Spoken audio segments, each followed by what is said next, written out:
everybody, this is Tippy. And this is Jo. And you're listening to the Tippy Jo Show, sponsored by BetterHelp.com/The Barn. If it's all right, I want to kick it with you all night, all night.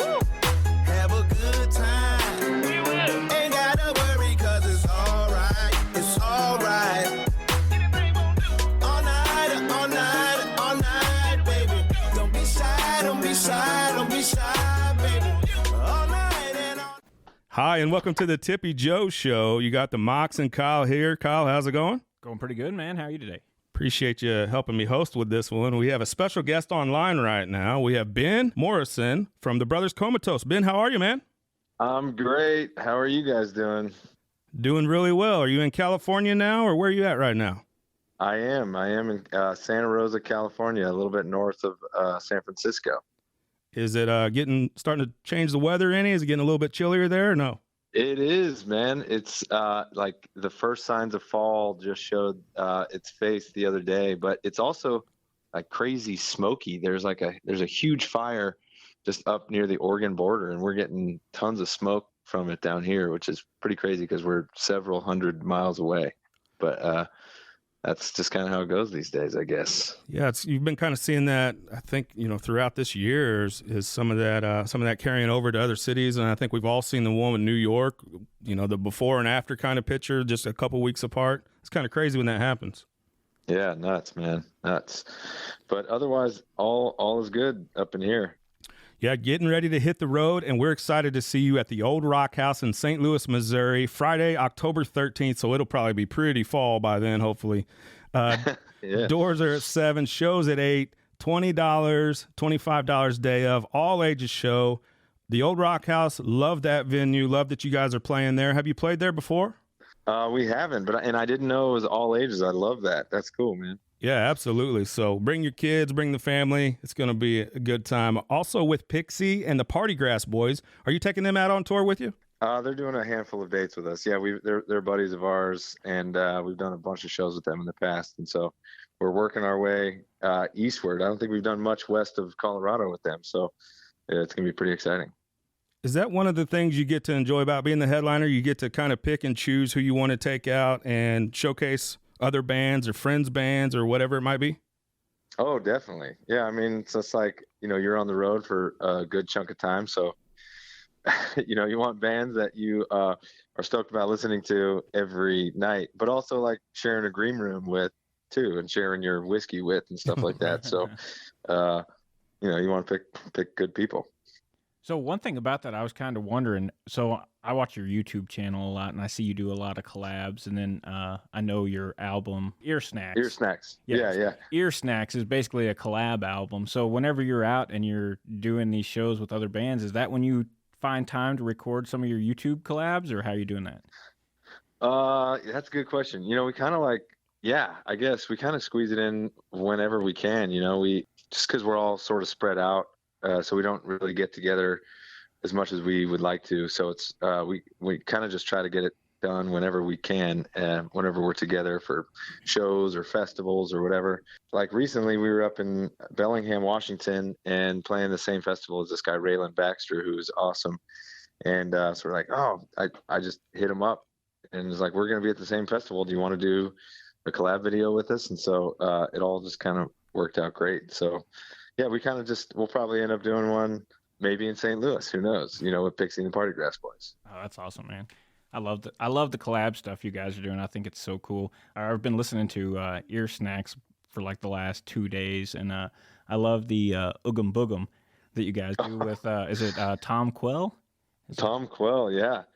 Man, that was so fun. I didn't know him at all, but he's actually from the Bay, but we met him in Mexico, and because our fiddle player lives in Mexico, and we decided to go down and like make some videos and practice and work on songs down there. And so we met Tom down in Mexico, and turns out he's from San Francisco Bay Area, just like us. But that guy's voice is insane, man. He gets so high on that stuff, and it's so cool. That's one of my favorite tracks on that record. Yeah, it's awesome. I was actually listening to that today, and my wife's like, "What is this?" And I told her. She's like, "Oh, it's so good." Yeah, it's like an old soul tune, and he's like, "Oh, let's do this tune." I'm like, "In the original key?" He's like, "Yeah, yeah." I'm like, "What, dude? That's crazy." You know, Uh, you mentioned San Francisco, and I think with that region of the country, it's not often associated with bluegrass all that much. You know, it's or more never, yeah, no, or very, or never, yeah, right? It's you know, yeah. it's typically more folk and rock. Where did that hmm bluegrass influence? I know you come from a family of musicians, but where did that bluegrass influence come from? I think just it was funny. Like my brother Alex plays banjo in the band, and when we were kids, our folks are musicians and had a bunch of musician friends and had always had music parties and stuff, and they were doing people would bring mandolins and banjos and stuff over. Not that it was necessarily bluegrass oriented, but those instruments were there, and they do like old folk tunes and occasional bluegrass song. But somebody like left the banjo behind one day, and then Alex picked it up, and we just kind of started jamming, on my acoustic guitar and him on the banjo, and it just kind of started from there. And then, we were listening to whatever we were listening to at the time, like old rock bands and Rolling Stones and Led Zeppelin and stuff. We were into classic rock, and then I guess we kind of just started digging into what they were checking out and deep dived into all that kind of stuff. Also, there is a huge festival, a bluegrass festival in San Francisco called Hardly Strictly Bluegrass, and I guess it's not specifically bluegrass, but there's a ton of bluegrass, and that has done wonders for the scene, the local bluegrass scene, which is pretty cool. And you guys host your own music festival, right? Yeah, I was just talking to the guys about it today. We're trying to revive it because it's been a couple years since pre-pandemic, called Comatopia. And where did that desire come from? Because it's a pretty big undertaking, I imagine. Why did you guys decide to do that?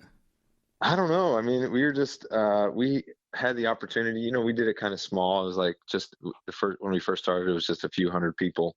So we were just thinking about like throwing a party, really, with a bunch of friends, bands, and in a cool location, and having a bunch of friends show up and camp and party all night. And so, it's been a few years, like I said, pre-pandemic since we've done it. So I think we're gonna try to do it again next year. So we'll see what happens. But yeah, like you're saying, it's a huge undertaking. So we tour a lot and work on albums and stuff like that. So we'll see if we can get it done. But if it does, it would be badass. It's so fun. I'm sure your fans would appreciate that. I mean, if you know anything about you guys, you have a passionate fan base, right? How do you feel your fans, and maybe this is a pretty generic question, but how do your fans play into you guys' story and even specifically maybe the live experience with you guys? It's been kind of funny, and I don't know if it go. Yeah, I don't really know what it's like being in other bands. This has been my main band for a long time, but we used to play shows and it was just like our best friends at the shows would start to show up, and then those early days we were playing a lot and living in San Francisco, and all of a sudden the show started getting like a little bit bigger, and like people started showing up. I'm like, I don't know that person. What is going on? Like Right. Other people besides our friends are showing up, and it was really cool early on and we started to like really try to integrate the people at the show, the audience, into the show somehow. We haven't done this in a while, but we used to like bring chopsticks to like a ton of them. I'd go to the dollar store and buy like every chopstick they had, and then show up to the shows and then pass them out to the crowd and have them play along. It's like toward the end of the set, there'd be like a song or two that we'd have everybody play, like basically drum, like a room full of drummers. And that was so fun to us. And I heard the same thing from the crowd. And that's always been a huge part, is like including the fan base. Like still currently we have a song called Morning Time, which is it's a duet between me and Nikki Bloom, but Nikki isn't around a lot of times to sing it with us. So, but it's a popular song among our fans. And so we usually shout out during the shows and ask if anybody wants to come and sing it with us. So we'll just have a random fan come up and sing. And it's so awesome most of the time. Sometimes it's really bad, but most of the time it is awesome. And just like the experience of it and the excitement for us, like, oh, this could go terribly, or oh, this could be awesome. Yeah. Keeps it fresh and exciting for us too. So it's just, they are just kind of included in the fabric of the band. And like, It's not a generic question. It's everybody, every band that finds themselves successful is there because of their fans, and so we're really thankful to have like a dedicated group that have been with us for a long time. So speaking of one of your most streamed songs, do you care if we play a couple seconds of? Please do. Then we'll talk about it. It's Tops of the Trees. Nice. There's no chance in winning, so I might as well try. That big red sun is about to go down. Well, I guess it's high time I got the fuck out of town.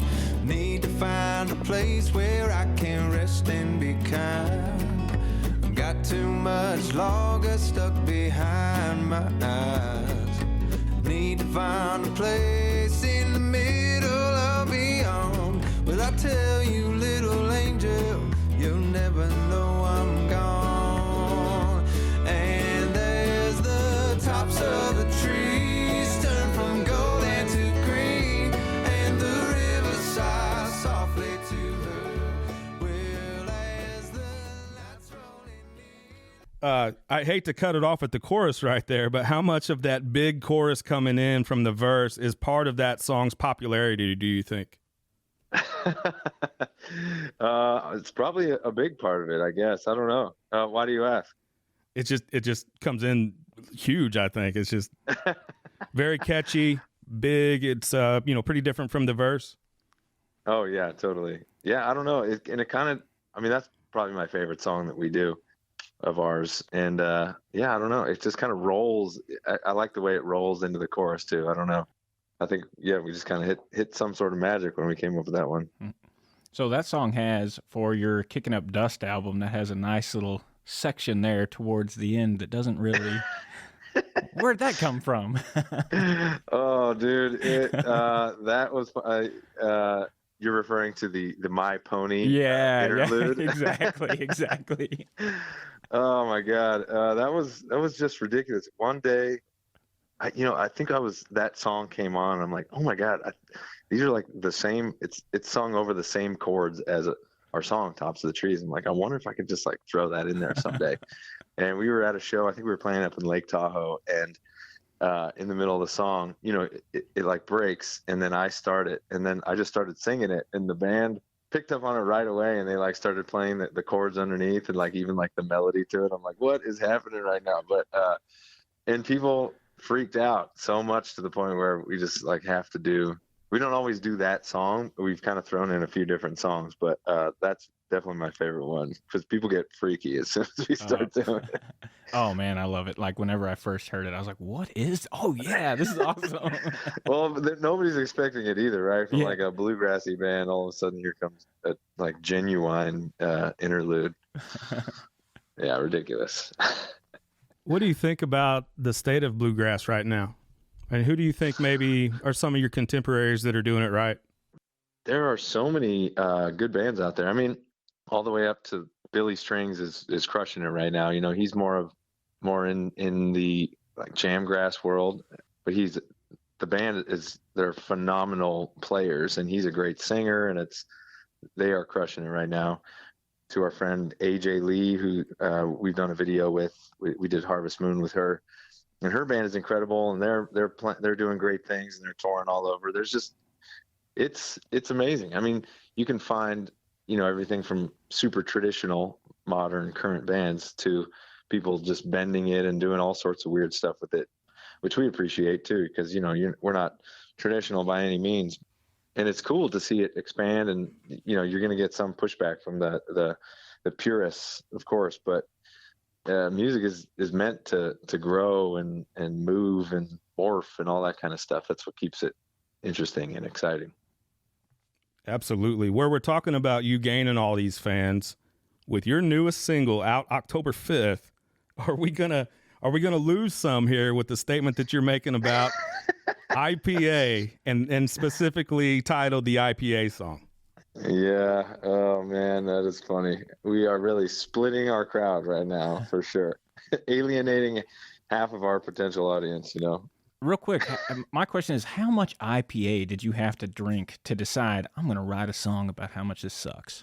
I have thought about that so many times. Like if we could just like pour into a pool, like how much IPA we've consumed as a band over the years and years and years of touring, like how much would it fill that pool? Because we were sponsored by this awesome beer company and they were nationally distributed. And part of the sponsorship was that they would deliver 3 24 packs of IPA. That was their like flagship beer to every single tour stop on our tour. And we were doing like 150 shows a year. And so every time we show up to a venue, there would be 72 beers or whatever, IPAs. And so like the next day there would also be 72 beers there. And then the next day. And so we're like drinking as much as we can. And like, because we don't have enough room in the van for all these beers. We didn't want to leave them behind. So we're like drinking warm IPAs like as soon as we show up to the venue. It was just like, it was really fun for a little while, but then we just kind of got burned out on it. And and now we just drink crappy beers. So yeah. So I think we just had to, it was kind of like a dumb song, right? And then we wrote it and we played it a couple times and people freaked out. Like talking to us after the show or writing message like, I feel the same way about IPAs, man. It's gone too far. So it's been really funny to see the journey of all that. Can I quote you guys real quick? Yeah. We generally use our music to unify people, but there comes a time for every band where you have to make a statement. And I think you're making one with this. But I think that's hilarious, especially where the song originated from, because that's like every beer drinker's dream, right? Every day I wake up and there's 72 beers at my disposal. But I think it's one of those things where it sounds better than it probably actually is. Oh, yeah. I mean, it was awesome for a couple months, and then we just, like, couldn't handle it anymore. Plus, you get so drunk off of IP. If you drink 3 or 4 IPAs, you're, like, drunk all of a sudden. But you drink 3 or 4 PBRs, and you're fine. And so right. Our shows were sloppier. It was just bad news, Can we get into the songs a little bit more? Bring it on. Let's talk, or let's listen to a little bit of Valerie. Cool.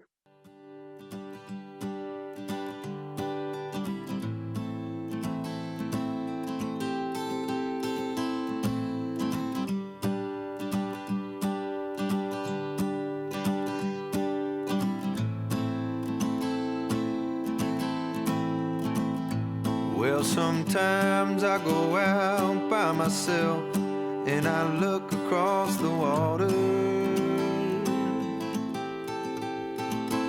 and I think of all the things and what you're doing, and in my head I paint a picture. Since I come home, well, my body's been a mess. I miss your ginger hair and the way you like to dress. Won't you come on over? Stop making a fool out of me.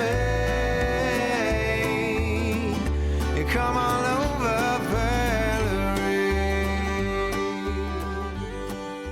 Whoa, Valerie. All right, so I just got to say, so this song right here is how I found the brothers Comatose, and this is the song that made me like fall in love with you guys. So, oh, that's awesome. Like, dude, just your voice for this song, I mean, it's amazing. So how do you go about picking what songs you're going to cover? Do you just find songs you like and then you go from there?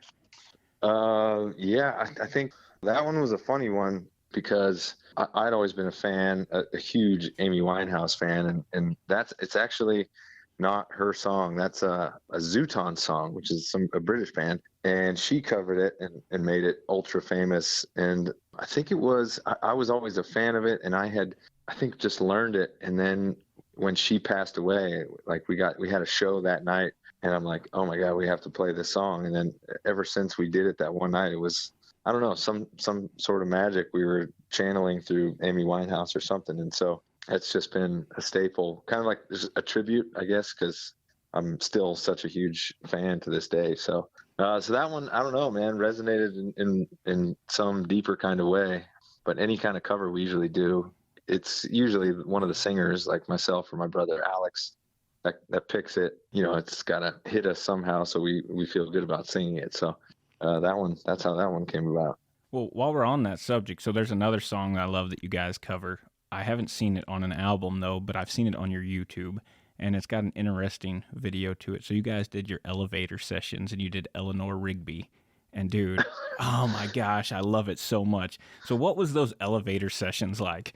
That was pretty funny. I think we wanted to just make make some goofy videos, and we're like, where can we play? So we went down in Union Square in San Francisco. There's like the Macy's building, and they've got these big elevators, and so we're just like, there's gonna be a bunch of people down there doing Christmas shopping and stuff like that, so let's just go play in one of the elevators and see what happens. And it was so funny because you bring mostly joy to people, right? Like people, if like elevator doors open, you see a band inside, you're like, oh, that's funny, or that's cool, or whatever, even if you love it or you don't love it. But then if you complicate that with like stressful Christmas shopping, it's pretty funny because like occasionally the doors would open and people would be like, oh, like now I gotta wait for another elevator, like just like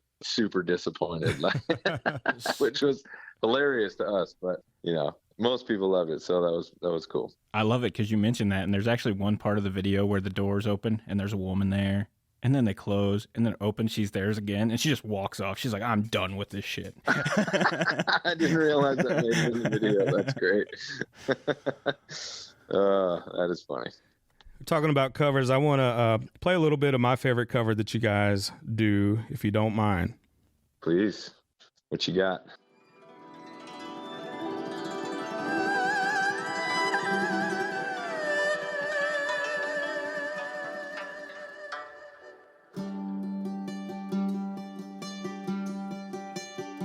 She wore faded jeans and soft black leather. She had eyes so blue, they looked like weather. When she needed me, I wasn't around. That's the way it goes. It'll all work out. There were times apart, there were times together. I was pledged to her for worse or better. When it mattered most, I let her down. That's the way it goes. It'll all work out. It'll all work out. That's a great interpretation of a great and I think underrated Tom Petty song. Not a lot of people know that. They know the Free Fallins and the Breakdowns and all those other course. ones, but It'll All Work Out by Tom Petty, and you guys did such a great job with it.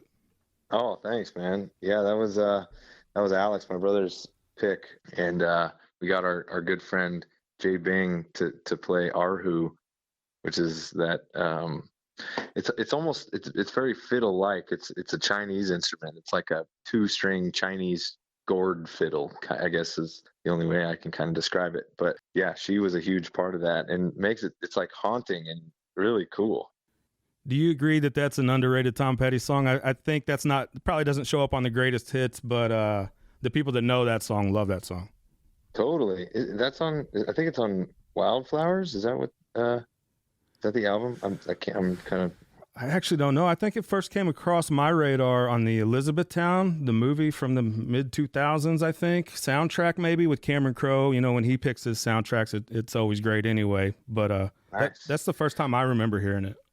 Yeah, it's so good. Yeah, we're all big Tom Petty fans in that one. I didn't even know that song, to be honest, and then Alex brought it to the table, and I'm like, this is really, really cool. This is the Tippy Jo Show. Join here with Ben Morrison of the Brothers Comatose. They're coming to St. Louis at the Old Rock House with Pixie and the Party Grass Boys Friday, October 13th. Doors are at 7, shows at 8, $20, all ages. You're going to go out, stream, and get and buy and whatever else they do these days, kicking up dust live at Moe's Alley. And then October 5th, you better be streaming the IPA song featuring Ronnie McCory. Really looking forward to the release of that, and we'll see how that one goes. Right on. Hey, thanks, you guys. Appreciate you having me. Dude, thank you so much. Like, you have no idea how awesome this was. Like, whenever we found out about this, I was so excited. Oh, dude, that's rad. Hey, dude, I appreciate you guys calling me. That's awesome. All right, man. We'll catch you when you come to town, okay? Sounds great. All right, take it easy, guys. Thanks. Peace.